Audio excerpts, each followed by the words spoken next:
Hello, I'm Emily Barker. In the bunker with me today is Alex Claassens from the Rail, Tram and Bus Union to talk about one of the top issues for people of New South Wales, transport. Alex, thanks for joining me. Now, transport was one of the biggest issues of the last state election. What do you think has made it such a hot topic? Oh, look, I think the real issue is that we've got a 150-year-old transport system, and previous governments have done very little to address the needs. The changing infrastructure, they haven't put any long-term planning in place, and certainly with the last government they were making announcements and cancelling them as quick as they were making them. So it did make it a very interesting issue during the lead up to the election, and of course Barry O'Farrell came to power promising that he was going to fix all this stuff. So we are waiting for that to happen, of course. So speaking of Barry O'Farrell, how do you think he's performing one Look, year later? I think Barry's been very careful, and his government, they've been very careful at trying to do things not overnight. They've hired a consultant. They've paid $6.4 million for a consultant to come in and do a review of the transport network.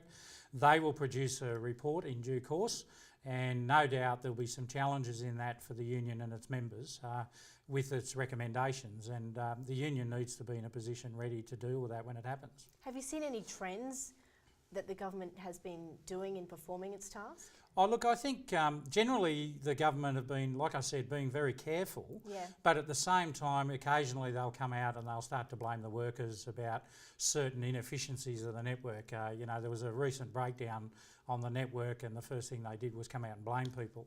That sort of stuff is just not sustainable. The reality is that if you don't spend money on the infrastructure, then it's not going to improve and it's not going to get any better. And so they need to have a long-term plan. They need to actually invest serious money in building new infrastructure and actually support the people that provide the network services. And what are you guys doing to protect your members? Well, we're doing two things. Externally, of course, the union is promoting the union and its members by saying we are the people that operate the networks and nobody knows it better than us. We've obviously put a submission forward to the Transport Master Plan where we outline what we think is necessary, and our union's got a long history of this. We produced a document in 2006 called the Moving On Report. Elements of that report are actually being used by this government now. We talked in that document about one Coordinator General of Rail. That's exactly what this government is now doing. So we have got a long history of doing that stuff. So that's externally, but internally inside the union, we are now gearing ourselves up for the fight that will be ahead of us. There is no doubt about that. The reform process will mean that there will be challenges to our membership.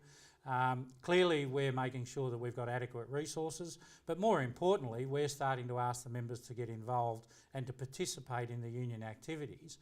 Not just assume that the union knows everything, but if you hear something on the job, contact the union office, support your delegate, support the union office by getting involved in the survey, letting us know what your view is, and certainly putting your hand up to assist the union in fighting the fight. Well, thank you for updating us, Alex, and we'll hear from you next time in the bunker. No problem. Thank you. And of course, if you'd like to find out more, you can go to the Rtbu website.